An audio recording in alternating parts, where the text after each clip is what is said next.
Good evening, everybody, and it's the Wild Energy Medicine duo here. We're so excited about going to Skye to kick off 2025. How you doing, my darling? How's your heart? I'll tell you another time. Okay, cool. Anyway, we obviously have this to look forward to, which is perfect, really, isn't it? Yeah. So let's talk about. Obviously, I was talking to somebody today who wants to come, and Roshan's coming to run the actual Wild Energy Spa with all the equipment. And she was saying, "What's the program?" And I was talking about it, and I was like, "Oh my god, I just cannot wait." We've got that time in the morning for the breath work, for the river, for the sauna. Arisig sauna is going to be there, and then just to get ready for brunch, and then so it's very similar every day. I'll be sort of 8 till brunch, and then after brunch you'll be on, and we're going to be going through the mother, the father, shame, pleasure, and inner dance.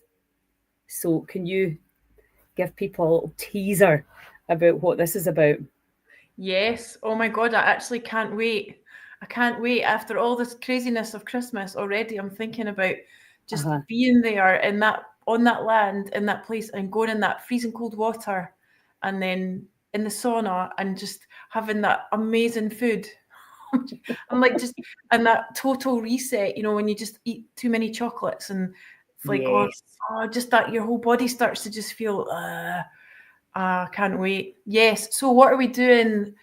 We're doing family constellations. We're working on the mother wound on one day one, because that is the primary. That's our umbilical cord. That's our primary place to make sure that we are in balance. Uh-huh. If we're not in balance with mother and father, we are. Have I frozen? Can you still see me? No, you're fine. Oh, I've frozen on my screen. Oh yeah, Okay, right. you've If we're gone not in a green. eh, You've gone green. That's quite cool. we got green. I'm like the Grinch. Is that your Christmas mode? All right. The Grinch or the Hulk? I'm not sure. What's happening? Is it my Wi-Fi? I don't know, because when I was working with Thornton the other day, he had this really cool background, and it was actually on the StreamYard. He got it on the StreamYard setting. I've never managed to do it yet, so I don't know No, whether I'm you've hit just in my something. house. Have you hit something by accident that's made you go green? Look, I can hear you perfectly. I don't see me as green. I just see me as frozen. I can still see. Shall I go out and come back? Um, yes, you could do that. Bear with us, people.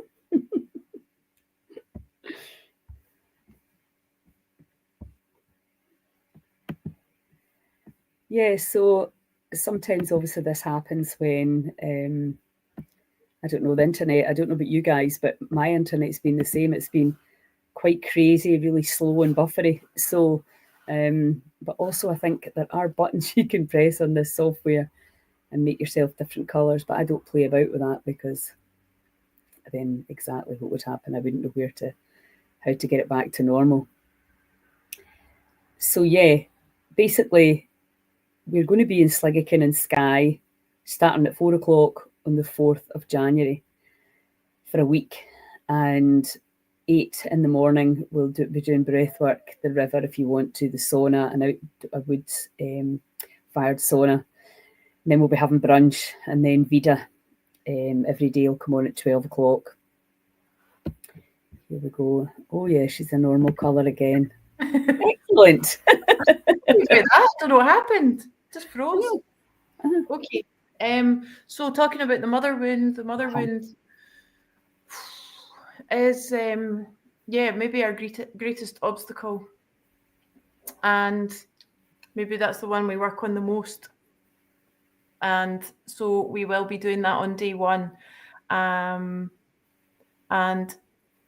the father wound is interesting. We just had a beautiful constellation today around the masculine, and you know, how we're really in a new story now around these unhealthy stereotypes and ideas of what the masculine and feminine should be.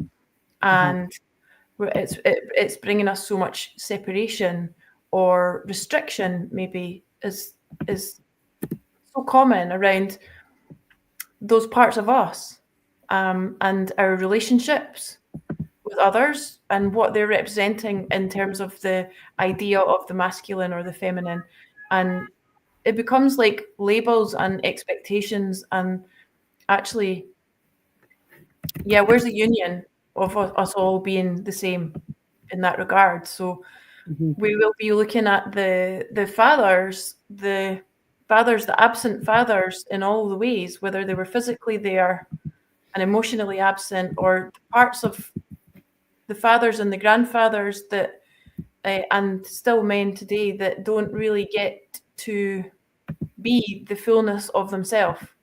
They don't really get to be in their wholeness because there's so much like shame around it, or pressure around it, being the provider, the protector, and all of these archetypal roles that are important, but also bring an awful lot of suffering, especially when the way that they've been passed down through the generations, and the absences have been important and have a lot of impact. And then also the coping mechanisms of the masculine, it turn into violence, alcoholism, and abuse, and these types of things. And then basically always just being the perpetrator somehow or another.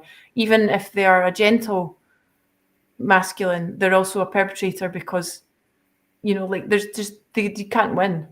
You can't win. If you're a big, strong, angry man, or if you're a soft, gentle man, there's always, you know, it's a trap.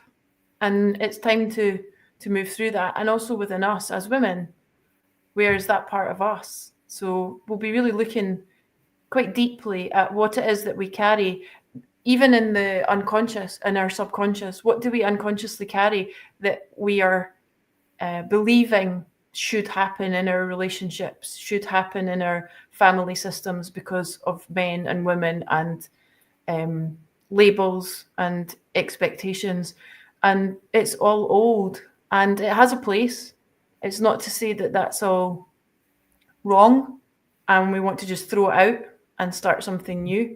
It definitely has a place and it needs to be honoured, but there's an honouring and a moving into something new. And that's that idea of these parts of us and our union, the union within us, our union within relationships. Because, yeah, that beautiful constellation we had today, and the masculine had a hole in his chest, just this hole, and who knows, maybe it was from war, maybe it was, who knows, but, and what unified them was seeing each other's pain. You know, that this masculine and feminine, or the male and the female, let's call them, the union between them wasn't, say, you need to be more like your role and I need to be more like my role. And it was them both saying, my body hurts. My body physically hurts from carrying all of this pressure. And then they had a healing movement to be able to, you know, put that down and start something new. So, yeah, there's so much moving for us in the collective now, even. Absolutely. Yeah, how we see these so many beautiful men's groups and men's work happening, and like I absolutely bow to the men that are doing this work. And yeah, we really want to be honouring that, honouring the fathers, all of the masculine, and also, yeah, the parts within us. So that's what we'll be doing on day 2, and that weaves into day 3 as well, because Tantra, people think, you know, that's what we've got in the write-up. People think that means sex, and they go, oh no, no. Goni, no say that. That's not for me, no. I just want to go and relax and eat some nice wild food. Yeah, but we'll not be doing any sex stuff. That's not what this retreat's about. But we'll be looking at, Tantra actually means woven together. So the parts, as we were just talking about, the parts within you, the weaving of the parts of these masculine and feminine parts, or even those labels I don't really enjoy using anymore. But these different energies within you that are necessary to be in balance, these different parts of you, and also your heart, your head, the sun, the moon, the dark, the light, whatever it is that you want, how you want to refer to it, we hold polarities within us, and we also connect with other people with those energies and those polarities. So that's what we'll be looking at with the Tantra, is how we're weaving these parts within ourselves, with another person, with the greater energies around us, with how do you go about your day? Are you completely separate, or are you woven in to the energies around you, as in the life force energies? Maybe it's from nature, maybe it's faith that you have. Who knows? We're not here to say what that is, but it's how you connect to it and how the energy moves through you. Maybe it's we'll be looking at it through breath, through movement, and all sorts of things. So that type of Tantra, which is basically your movement, your own energy movement within you, because you just stagnant, or you just got a block here and a block here, and this part's okay, but that part. So how is that moving at all times through you? How's your flow, your life force, your electricity? And of course you'll be measuring all that on the machines as well, and how much light is moving through. And so we'll be able to maybe look at that before doing this Tantra part, and then afterwards, and just to see. So it's going to be really fascinating. We'll be doing some Osho meditations as well. We'll have Osho Dynamic, which is a big cathartic kind of release, letting go. We'll have Osho Kundalini, which is an awakening. We'll be looking at shame and the density of it. And we'll be having Inner Dance, which is just a beautiful ending to that journey, that journey that I don't want to call it a healing journey, but a loosening up of whatever is caked on. It's just a lightning journey. That's Aye. what it's going to be about. I've had some fantastic conversations, because I've been talking to Thornton Street, co-creator of the Biofield Viewer, Ryan Williams, creator of the Genius Insight app and Sound Frequencies, had Deborah Drake on last night. And just interestingly enough, I sent you a message saying Thornton actually talked about the sacral chakra and the family constellations. And Deborah spoke about it yesterday. And I thought, it's just like it's all coming together to make this phenomenal experience that everybody's going to have. And I was saying to Roshan today, with the HRV, we can really start to, because a big part of the stuff that I do personally and from Heal Scotland is you're trying to really inspire, encourage, and convince people that the healing is there to be taken, and that when you do certain things, that you don't have to rely anymore on one person. It's within you. And a big part of that kind of awakening can be actually seeing the technology, which keeps humans out of it. It's biofeedback. It's the body speaking through light and electricity, like an ECG. It's nothing, particularly fancy, but it's just now we're being able to see the body in this far more exciting way. And he was talking very much about just put your lights on. And I was like, I love that. And I just, obviously because I've been at Siggican at the place, and I was actually nearly in tears at the beauty of it. And thinking, imagine having all that inside this healing centre, and then all that outside this healing centre. It's like as above, so below, and we can really be using. And the other thing I was saying to Roshan is that nobody's really ever done anything quite like this before. That I know of, using the technology that we're using family constellations, with the Sedona method, with EFT, and with the breath work and all the other stuff that we're using. So we want to be taking as many measurements as possible, because for example, if somebody is really stuck in fight or flight and has heavy duty, subconscious stress, which so many of us have, we're really going to be able to see that change. And also, having very kind of simple protocols for when you get home, because you and I both know There's lots of brilliant retreats. You can go away for a week to lots of places and come back feeling great. And then what happens?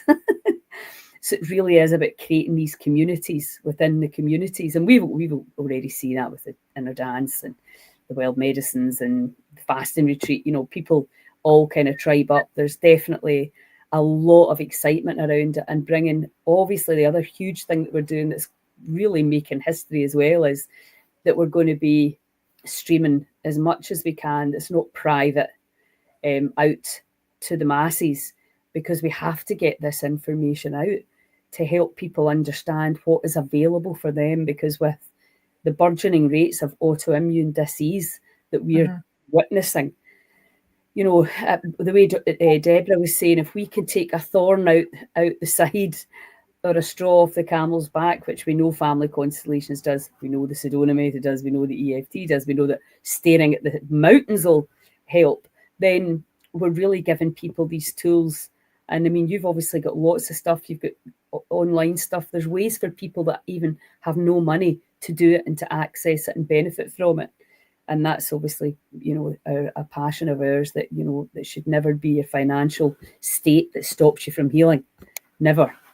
And that's something that we're wanting to change. So I think it's going to be really interesting to see through the biofield viewer, but also through the HRV, the befores and afters. Because the way I see it now, from, we know instigating change in terms of taking nutrition, we've all tried that and it's really boring. We don't really want to do it, and it can be very challenging. And it's okay if you're in your little, you know, retreat and everybody's eating the same food, but then you go back to life. You're 2 nights here, 3 nights there, you're away in an aeroplane there. You know, it's really, it can be really, really challenging. But, you know, when you can actually see with your own 2 eyes the difference that you can make, and if it's not food, then you just do a really intense breath work. You know, it's not about getting stuck and caught up in the past and what you're not doing. It's about, right, I can't, let me just do this then. All these different phenomenally powerful protocols that we can show people the difference it makes in their body. That's what's so exciting about us working together, to be honest. For me, that's what I just love, because although we sing from the same hymn sheet, it's completely different ways. And I can't really ever measure anything in my work, because you can feel it, you can live it, it's there, but there's just no proof. There's no measurement. And you just wait, and, you know, things change, and it's powerful. I know it's powerful in the moment, but it's like, what the hell just happened? Nobody can say. Nobody can say ever. And then we've got this measurement from you, like, you're the science side of it, where you're like, okay, let it go. Here, have a look.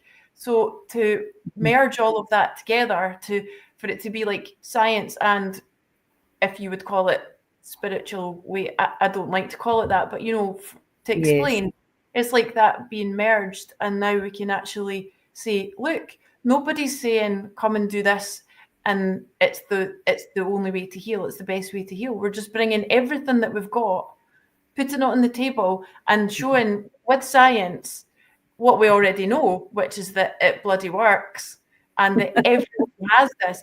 Nobody is escaping family dysfunctional family dynamics. Nobody is escaping stress in their system. Nobody is escaping toxicity from all directions. Nobody is. We can't. Absolutely. Come and see, and how to let it go, and how to get help. And because it's this beautiful charity, it's the cheapest thing that I've seen in a long time. For what you're getting is unbelievable. I just can't believe that we can offer this. I know, it's a phenomenal deal. And, you know, I got a message from, I want to talk about this actually on the live, because I got a message, we've got a concession form for people that can't afford to come. And I actively say, please fill it in. We've raised money. If you want to come to the heal-in, all you need to do is fill this form in. And unless there's something very strange going on, you're going to be able to come.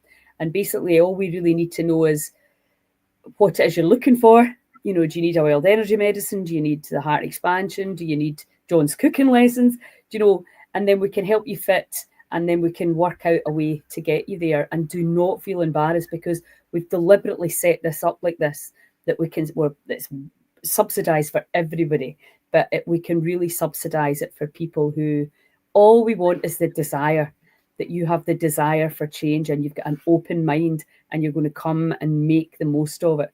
So if anybody's sitting listening to this, then I would love to come, but I don't have the money. We've also got the 12 days of Christmas giveaways.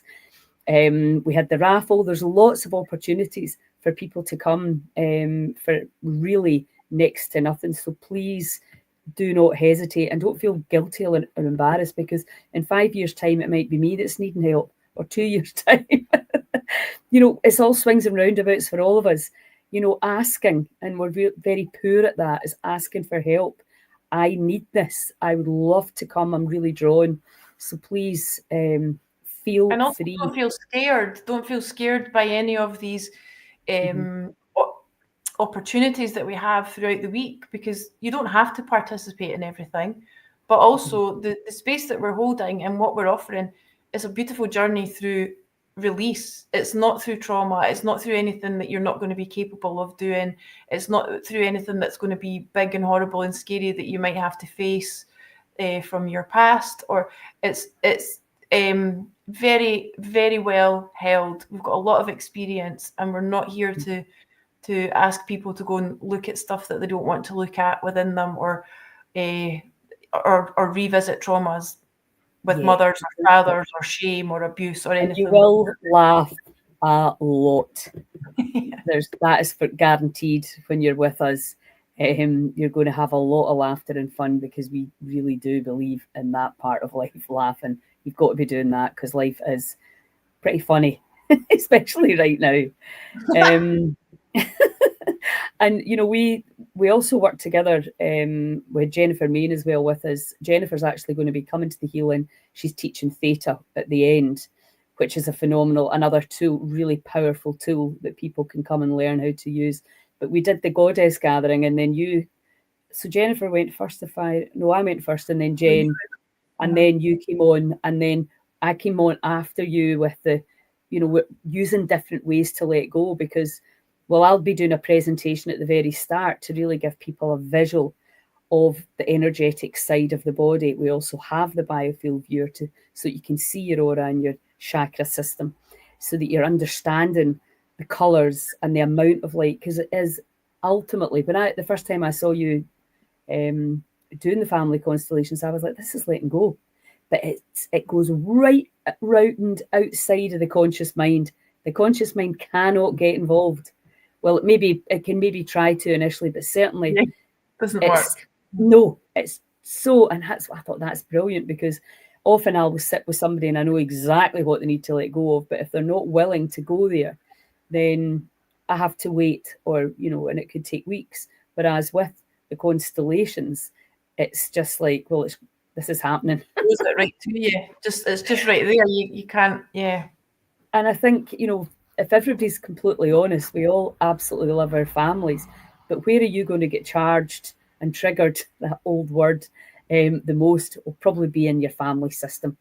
So it's we know that the road to freedom is stop blaming, shaming and complaining. We understand, you know, that, you know, maybe life wasn't the dream, the Walt Disney dream you thought it was going to be, but where do you go from here? And it's that looking forward, isn't it? Looking forward and acknowledging. And it's that whole thing, the gift of life, you know, the biological parents, whether they were present, violent, abusive or not, the sort of hard basic reality is you are here because the two of them gave you life. Mm-hmm. And, you know, it might not have been the way you wanted.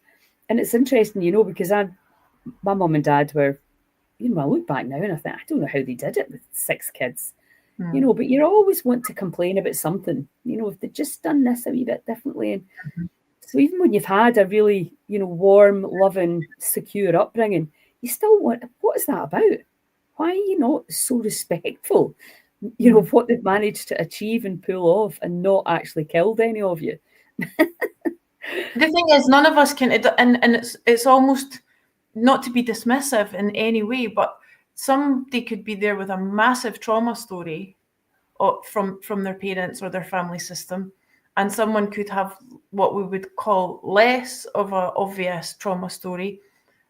But that makes no difference with what you're carrying in your cells, in terms of you might be stuck in a victim story, which is really, really destroying you, from something as simple as your mum or your grandmother having a lover before your father who they lost for whatever reason. And then, that's just sitting there as an unresolved trauma or secret, or just nobody talks about it. And then here you are with failed relationships, or you're the other woman or the other man, or there's this part of you that's just never good enough because somebody's missing from the family system. So it can be the most simple, subtle, actually heartfelt reasons. It doesn't have to be big T traumas where everyone was abused or violated in any way. There can be all sorts of reasons that are really causing things to be passed down through the DNA and carried, that are causing you to contract, causing your cells to feel unworthy, shameful, and all of the rest of it, angry or bitter or whatever it might be, that's just causing this impact in your physical body and on your physical health due to these unprocessed and unresolved stories that are in there. And we don't have to revisit them all. We don't have to know them all. We don't have to understand them all. But whilst we know that they're there, then we can work with them just as X, X, X, X. We don't have to know anything more than that. But you know that they're sitting there, and you know that they're impacting you, and you know that you're suffering, your health's suffering, your relationships are suffering, all parts of you are suffering because of these little X's that are sitting there in the system. So let's clear them out. I know, and I always loved it when you described it as like it's a jigsaw with all the people, all the obvious ones, your brothers, sisters, your parents, but all the in-laws and the outlaws, all the grandparents, the whole tapestry. And then if one person gets taken out, one piece gets taken out for whatever reason, then it affects everyone in the system. And that just kind of really, I was like, of course it does. Because, when I did psilocybin, my granny came in and my mum crying about my wee cousin that I knew had died when he was a baby. But by the time I was told the story, didn't appear to be any trauma around it. But during this experience, my granny was absolutely heartbroken. My mum was, of course she was. Of course they were. But if you're hearing the story often 20 to odd years later, it's told in a very matter-of-fact way. And I'm sort of realising, my aunt ended up dying of cancer at 57. And I was like, I had a broken heart. And he was just called Baby McConaughey. He was taken away. There was no, and she actually told me about, she said, I came out my body and she had an out-of-body experience. She was very ill as well. And again, we still don't really know exactly what happened. So you were just kind of put home, lucky to be alive. And how that obviously affects everyone, And if it's I know. But both my grandmothers lost a baby, and it just, like it was known, wasn't a secret, but nothing was really ever mentioned about their grief or their pain or anything. And they were very young. I think both of them were like 17 and 19, and they just had more babies. And I was talking to my grandmother a few months ago, and she's just turned 96, and I think she was 17 when her first baby died. And she leaned forward to me and she said, I was talking to her about it, obviously, because that's what I always do, is I ask all these things. And she leaned forward and she said to me, that's because I didn't know enough to be a good mum. I said, Nana, that is not why your baby died. So she's 96. So how many years later is that her whole life she's carried that belief that her baby died because she didn't know enough. She was too inexperienced at that age to be a mother. Uh-huh. And I think she had Well, German measles or something. That's actually why she died. But that's right. been held in her system. I know. That shame, that guilt, that blame. And then subsequent children are taken in. You know what, the pain can come in the DNA. We know that now. And the Well, other thing also is, the next children, they can't. The mother's attention can't be there. It's energetically going to the one that's passed, that's outside of the system. So the next one that comes in, automatically it can't be seen, and then that has an impact on their families, which has an impact on their families. So look at how many generations are impacted by one baby that died. I know. Well, a friend of mine told me when I first met her. It was just we're at Russell Brand and we'd just done the breath work, and we were coming back and we're all quite, but we'd Wim Hof and we're just coming back and we're all quite buzzing. And I said, "How many kids have you got?" And she said, "Well, I had 3." And I was like, "Oh, what?"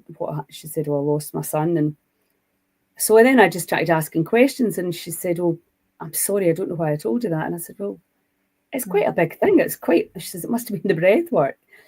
And I said, "Well," she said, "Oh, people don't normally like me talking about it." No. I said, "Well, I'm not one of them. Come on, let's tell me everything. What was his name?" And, and I thought, I can see, and because obviously of knowing you, I'm much, much more aware of how important, that this wee boy is in their system. And to make sure that he gets his place.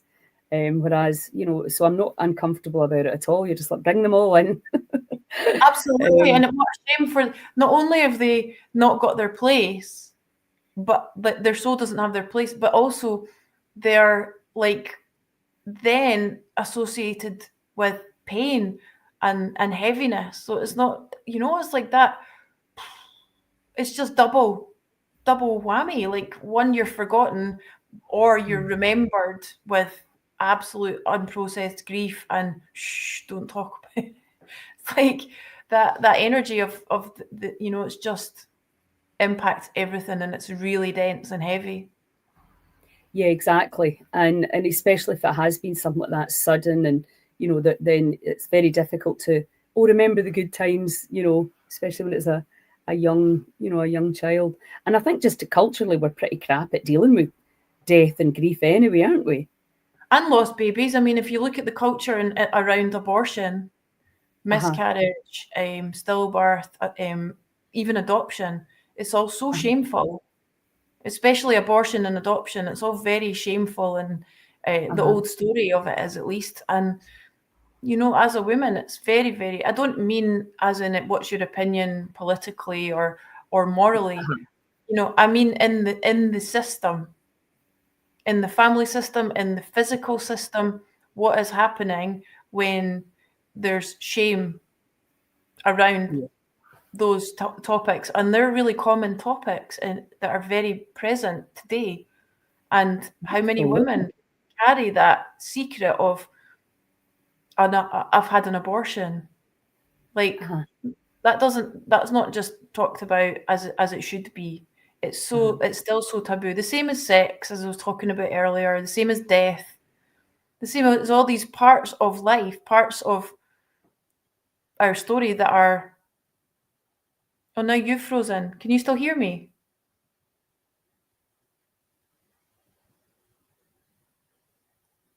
Oh no.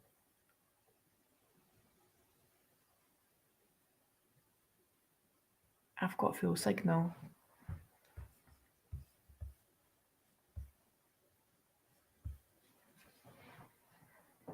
Lilia, come back. I don't know if I'm still live.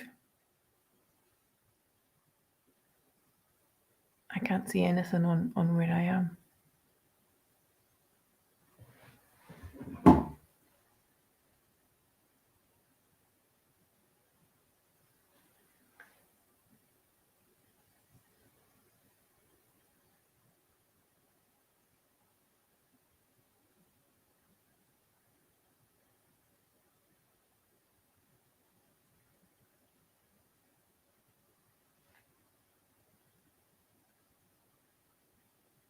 I'm not sure if I'm still live. It says I'm live.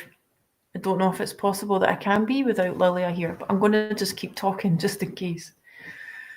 So, yeah, family constellations. We have so many hidden stories or our secrets or our taboos that bring shame. And what we're looking to do really is to just bring acknowledgement to them. We don't have to talk about them. We don't have to know what they are. We don't have to relive them. But we can acknowledge that there's shame being held in our systems around certain beliefs, or I'm not good enough because I don't have enough money, or I don't have a good enough job, or I should be thinner, or I just can't have a healthy relationship, or a million other things that make us feel unworthy or shameful. And our relationships with our parents could be what we might class as really healthy, but really to just sit and know, are we in the right balance with our parents? Are we, if they were standing behind you and you were to turn your back on them and look towards your life, would that feel comfortable? Or would you feel like you needed to turn around to check that they're okay? Would turning your back on your parents feel like actually turning your back? Or would it feel like, oh, I won? Right. Oh, we're back. I completely, the internet I think dropped out. I'm not quite sure. I don't know, I just kept talking just in case. I didn't know if I was live or if you'd gone, like if we'd both dropped out. Well, all I could see was and I would try to get on to my phone to see if we were still live. I wasn't sure what had happened, and then it just completely cut off. Anyway, where were we? We're just talking about all that stuff and all of our family systems, and we're like, right now, we put the light on, we can see what's there, we're aware, but we're still right. Okay, now we understand a lot more, and I think that's the thing, isn't it? When you see, remember that constellation we did where Danny played a prisoner of war, and suddenly you could see why this man had suffered so much, never talked about it, had not really emotionally been there, and how it just carries on. And now we're like that, right? We can now address all this and move forward. I think because I think more and more people now are craving connection, craving to have the family, whatever. And I don't think you have to be blood related to anybody to feel like they're family. I know I've got people that I consider family that are not blood related. So, but we're just craving these connections. And in order for us to have really loving, harmonious, lively relationships, we need to get rid of all these triggers. Otherwise, we're just blaming, shaming, complaining, and moaning about everything and pissing people off. Exactly. I think that the biggest thing is this need for justice. It's like searching for justice or somebody to take accountability for where they've failed or let you down. So especially if it's your parents or grandparents or wherever it might be, it's like, well, actually, do you know what? You failed there. You could have done better. And somehow we can't move past that until they acknowledge it. But we're never going to get that. I mean, you might rarely get it. So we're just stuck in a loop, and then it actually ends up creating itself again in the next generation because it's stuck in that loop. And the thing that you wanted the most to change is the thing that ends up happening. You end up turning into your own parents because you're so caught up in needing acknowledgement and justice from either one or both of your parents or grandparents that you actually can't look at your own children or your own life or the other way around. You should be turning towards your own life and letting the ancestors be supporting you behind you. But if you're so hell-bent on needing them to acknowledge that they were a crap mum or that they didn't do this or they needed that or it wasn't fair, you're turning back round and looking at them and the energy's just going stuck in a cycle. It's never you're never going to get what you wanted. Actually, you've got the parents that you've got, full stop, and you can't change them. So if you can accept them, then you'll thrive. But if you're still not able to accept, so that's what we want to help you do, is accept them without hanging on to the need for justice And the same if it's somebody that's abused you, it doesn't have to be a parent. The need for justice keeps us bonded to them, keeps us small and victimized by whoever it is that you feel has been your perpetrator. So if you can only be free when they say, oh, I'm really sorry, you're right, then you're giving them the rest of your life. You're giving them all of your power, all of your everything from that one moment or those events that took place.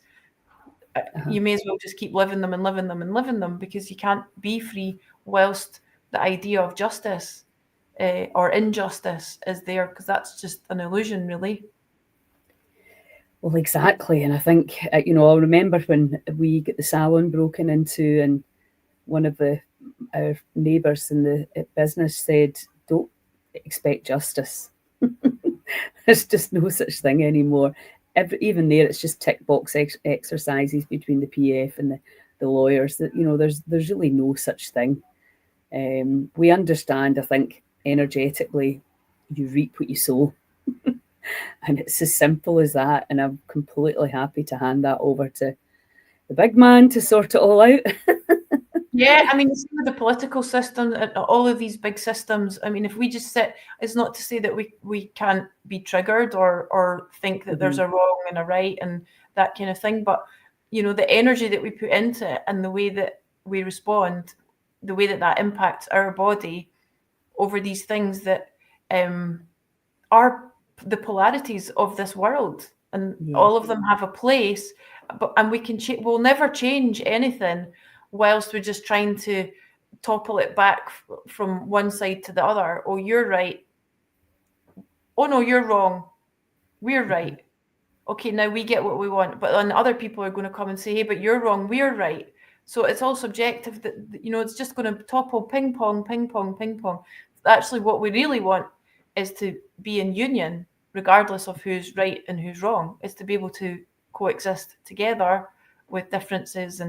But whilst we're in that old paradigm of communicating, of perpetrators here and there, and victims and saviors and rescuers and all of this, we just continue. We really do just continue an old story. And we think that we're trying to help, but actually this is what we're trying to show. The best way we can help is by starting in our own cells and in our own well-being, and change the chemistry in your body, and the rest will go outwards.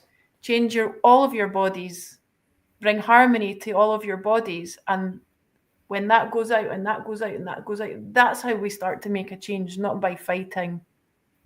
No, absolutely. We have to let go, and we have to let go of the old story and that whole, and the wanting to be right.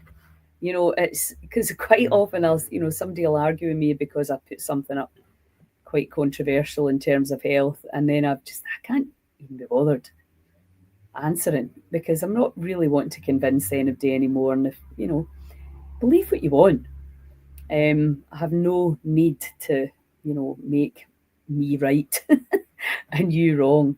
And it's a really nice place to be, and I find that even more and more now. I'm just like,